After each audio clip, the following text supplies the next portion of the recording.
Hello friends, welcome back. फिर से आज आप लोगों के लिए लेकर आए हैं स्ट्रक्चर की क्लास।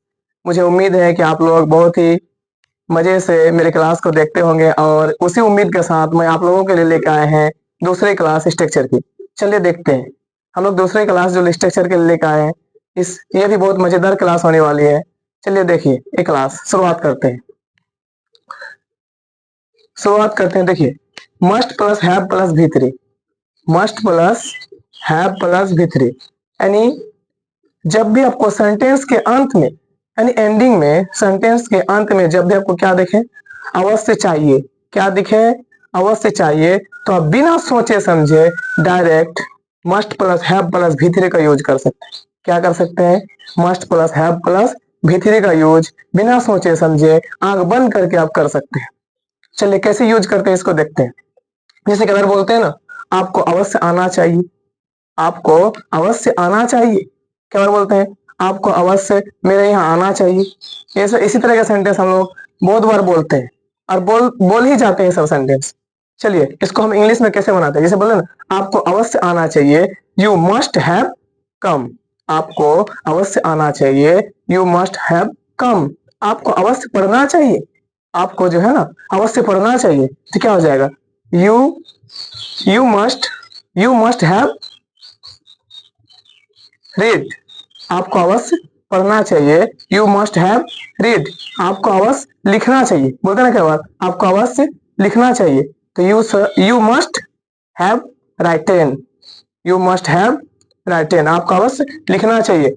इसी तरीके से हम लोग बहुत सारे सेंटेंस को इजी तरीके से बना सकते हैं। और भी सेंटेंस है बहुत सारे। आपको अवश्य सोना चाहिए, आपको अवश्य खाना चाहिए, आपको अवश्य जाना चाहिए, है कि नहीं? बोलते ना कि आपको अवश्य सोना चाहिए, यू मस्ट हैव स्लेप्ट। आपको अवश्य सोना चाहिए, यू मस्ट हैव स्लेप्ट। आपको अवश्य खाना चाहिए, यू मस्ट हैव इटेन। इस तरीके से यानी इस तरीके से हम लोग बहुत सारे सेंटेंस को इजी तरीके से बना सकते हैं। लेकिन एक बात आपको ध्यान रखना पड़ेगा, जब भी कोई भी सेंटेंस के अंत में यानी एंडिंग में आपको क्या दिखे, अवश्य चाहिए दिख जाए, तो बिना सोचे समझे डायरेक्ट आप मस्ट प्लस हैव प्लस भी थ्री का यूज कर सकते हैं। क्या? मस्ट प्लस हैव प्लस भी थ्री का यूज बिना सोचे समझे आप कर सकते हैं। चलिए अब दूसरा नंबर स्ट्रक्चर देखते हैं हम लोग। पहले स्ट्रक्चर समझ में आ गया आप लोगों को? बहुत अच्छा, गुड। अब दूसरा देखते हैं। दूसरा में क्या है? बोलते हैं ना क्या बात, आपको डॉक्टर बनना चाहिए, आपको डॉक्टर होना चाहिए। इस तरह के सेंटेंस हम लोग बहुत बार बोलते हैं। तो देखते हैं इसको कैसे हम लोग इंग्लिश में बनाएंगे। इसको इंग्लिश में कैसे, इस सेंटेंस को हम लोग इंग्लिश में कैसे यूज करते हैं, चलिए देखते हैं। देखिए, should plus be plus noun plus adjective. क्या? Should plus be plus noun plus adjective यानी बनने या होने के सेंस में, यानी बनना या होना रहे। यानी जब भी आपको कोई भी सेंटेंस के एंडिंग में यानी अंत में क्या दिखे, बनना या होना लगा रहे, आप बिना सोचे समझे डायरेक्ट क्या लगा सकते हैं? शुड के साथ be, should plus be plus noun plus adjective.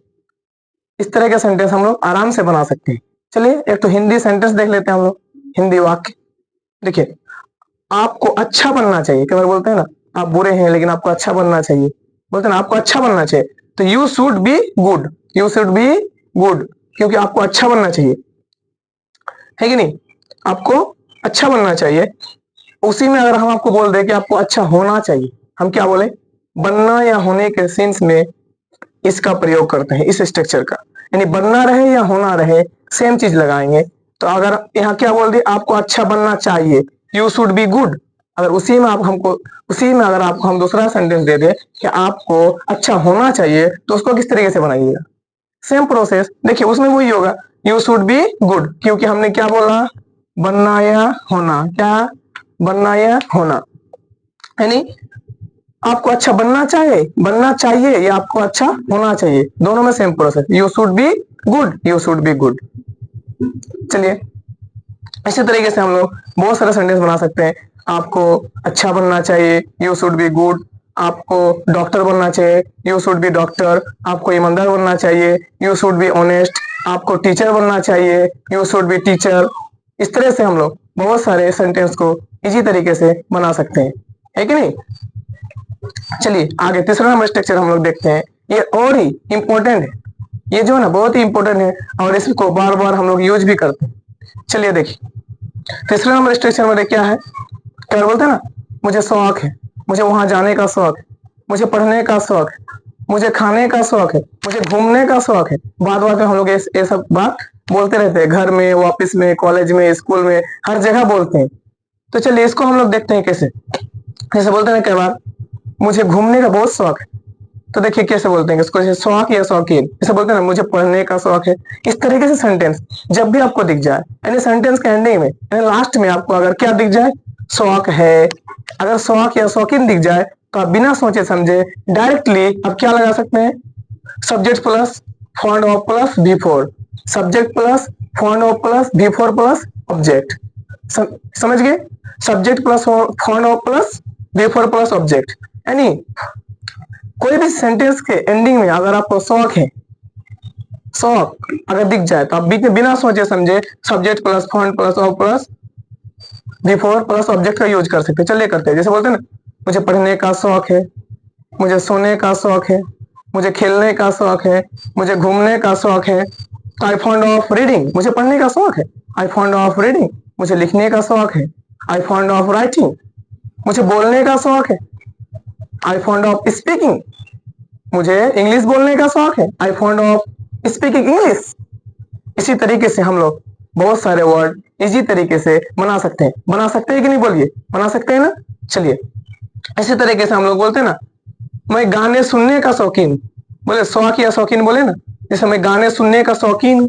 क्या सुनने का शौकीन हूँ जी, गाने सुनने का, जाहिर सी बात है गाना सुनना सबका शौक होता है। तो I am fond of listing music. क्या हो जाएगा, I am fond of listening music. मैं गाने सुनने का शौकीन हूँ, है कि नहीं। इस तरीके से बहुत सारे सेंटेंस हम लोग आसानी से बना सकते हैं। तो आप लोगों के लिए एक होमवर्क रहा, आप लोग मोबाइल बहुत चलाते हैं कि नहीं, मोबाइल बहुत चलाते हैं, तो आप लोग ये बना के कमेंट कीजिएगा मुझे मोबाइल चलाने का शौक है। आप लोगों के लिए होमवर्क रहा, आप लोग कमेंट करके प्लीज बताइएगा। इससे पता चलेगा किसको किसको ये मेरे वीडियो अच्छे से समझ में आई, किसको नहीं आई। अगर आपको अच्छे से मेरे वीडियो समझ में आए होंगे तो आप प्लीज कमेंट करना ना भूलिएगा और एक सब्सक्राइब कर दीजिएगा, ठीक है। अब देखिए मुझे मोबाइल चलाने का शौक है, इसको आपको कमेंट करके बताना है। That's all, thank you.